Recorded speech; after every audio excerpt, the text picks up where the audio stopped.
Lake Naivasha, Kenya. It is hard to imagine how technology trashes businesses. Who remembers that Kenya's Lake Naivasha was an international airport when planes used to land on water? Lake Naivasha was Kenya's first international airport, when planes from mostly European destinations would land at the lake, pick up and drop off passengers. By then, there were no concrete runways.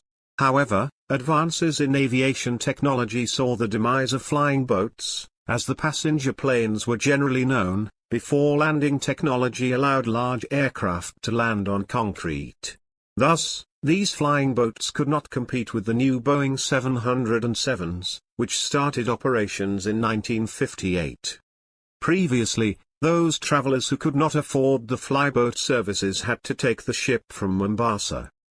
The year 1958 was the turning point for Naivasha. It was the year when Boeing unveiled their 707. Also, the Mau Mau prisoners finished the construction of the old Embakasi airport, which is now used by the military. The opening of Embakasi saw Lake Naivasha's place diminish together with the hospitality industry facilities built to cash in on the flying boat arrivals. Today, the 55-acre Lake Naivasha Country Club remains the premier airport hotel in Kenya. It not only offered the immigration facilities required for new entrants into the colony but has a rich aviation history. When the club opened in 1937, as Sparks Hotel, it was to give the arrivals some boarding facilities, and it still has the green lawns and acacia that dotted the place then. Besides, this area had countless game locations, giving new visitors their first chance to sample some of the best scenes on the continent. Naivasha thus became the first place where some European tourists had their first contact with colonial Kenya. Whatever image they got from Naivasha became their memory of Africa. As the staging post for Imperial Airways flying boat service, which operated between London and Durban, Lake Naivasha's Sparks Hotel became one of the best known in the region. The choice of Naivasha was apt. The town had one of the best railway stations, and the lake was of no interest to fishermen after a series of ecological blunders in 1926 saw the introduction of a voracious predator that diminished the fish species. When the first route via Naivasha was inaugurated in January 1932, it was supposed to be a male-only route to Cape Town.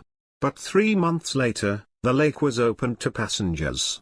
It took a week for a flying boat from Britain to reach Naivasha and 10 days to Cape Town. Naivasha had been chosen by Britain's first long-range air transport company, Imperial Airways, due to its unique position and economic potential. With an average depth of 5 meters, by 1930s it was estimated to be 6 meters, the runway was easy to mark, and even today, some of the runway wooden posts are still visible in low tide. By the time British Airways was formed in 1935, Naivasha was the choice airport for Imperial Airways.